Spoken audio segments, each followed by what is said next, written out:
Sir ಈಗ ಸಿದ್ದರಾಮಯ್ಯ ವಿಚಾರಕ್ಕೆ ಮೊನ್ನೆ ಅಷ್ಟೇ ಕೂಡ CBI ಕೊಡೋಕ್ಕಾಗೋದಿಲ್ಲ ಅಂತ ಕೋರ್ಟ್ ತೀರ್ಪು ಬಂದಿದೆ. ಅಂದರೆ ಸಿದ್ದರಾಮಯ್ಯ ಅವರಿಗೆ ಈಗ ಒಂದು ಸ್ಟ್ರೆಂತ್ ಇನ್ನೂ ಜಾಸ್ತಿ ಆಗಿದೆ ಅಂತ. ನೋಡಿ, ಸಿದ್ದರಾಮಯ್ಯ ಅವರನ್ನು ಮುಗಿಸ್ಬೇಕು ಅಂತ BJPಯ ಸಂಚು ಆಯಿತಾ, BJPಯ ಅಜೆಂಡಾ. ಮತ್ತು ಅದಕ್ಕೆ ಅವರು ಎಲ್ಲ ಇನ್ಕಮ್ ಟ್ಯಾಕ್ಸು, ಎನ್ಫೋರ್ಸ್ಮೆಂಟ್ ಡೈರೆಕ್ಟರೇಟು ಒದಗಿಸಿ ಸಿದ್ದರಾಮಯ್ಯ ಅವರ ಹೆಸರಿಗೆ ಅದನ್ನು ಮಸಿ ಹಾಕಬೇಕು ಮತ್ತು ಅವ್ರ ಪೊಲಿಟಿಕಲ್ ಆಗಿ ಅವ್ರನ್ನ ರಾಜಕೀಯವಾಗಿ ಮುಗಿಸ್ಬೇಕು ಅಂತ ಅದು ಒಂದು ಕೀಳ ಮಟ್ಟದ BJPಯ ಷಡ್ಯಂತ್ರದ ರಾಜಕಾರಣ. ಅದು ಅನೇಕ ಜನರ ಮೇಲೆ ಅದನ್ನು ಈ ದೇಶದಲ್ಲಿ ಮಾಡ್ತಾ ಇದ್ದಾರೆ. ಪ್ರಜಾಪ್ರಭುತ್ವ ವ್ಯವಸ್ಥೆಗೆ ತದ್ವಿರುದ್ಧವಾಗಿ ಇವತ್ತು ಭಾರತೀಯ ಜನತಾ ಪಕ್ಷ ಕೆಲಸ ಮಾಡ್ತಾ ಇದೆ. ಆದರೆ ನಮ್ಮ ಸಿದ್ದರಾಮಯ್ಯ ಅವ್ರ ಬಗ್ಗೆ ಅವ್ರು ಎಷ್ಟು ಈ ಥರ ಮಾಡ್ತಾರೋ ಅಷ್ಟು ಪವರ್ಫುಲ್ ಸಿದ್ದರಾಮಯ್ಯ ಅವರು ಆಗ್ತಾ ಹೋಗ್ತಾರೆ. ಇನ್ನೂ ಹೆಚ್ಚು ಪವರ್ಫುಲ್ ಆಗ್ತಾರೆ ಹೊರತು ಅವರು ಶಕ್ತಿ ಏನು ಕ್ಷೀಣಿಸುವುದಕ್ಕೆ ಆಗೋದಿಲ್ಲ.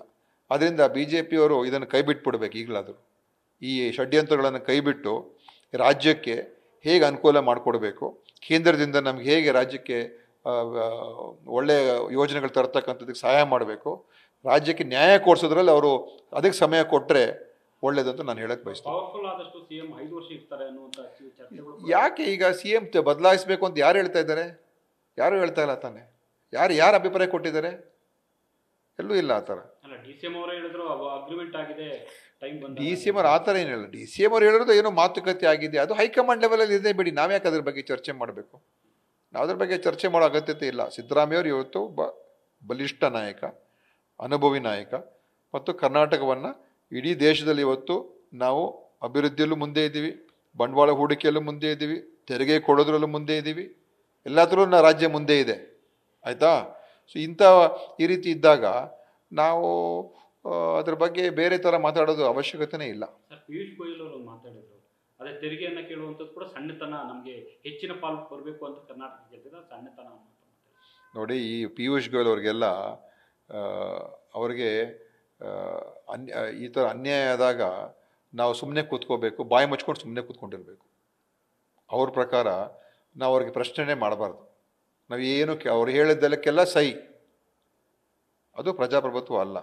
ನಾವು ನಮ್ಮ ಬೇಡಿಕೆಗಳು ನ್ಯಾಯಯುತವಾಗಿರುವಂಥದ್ದು.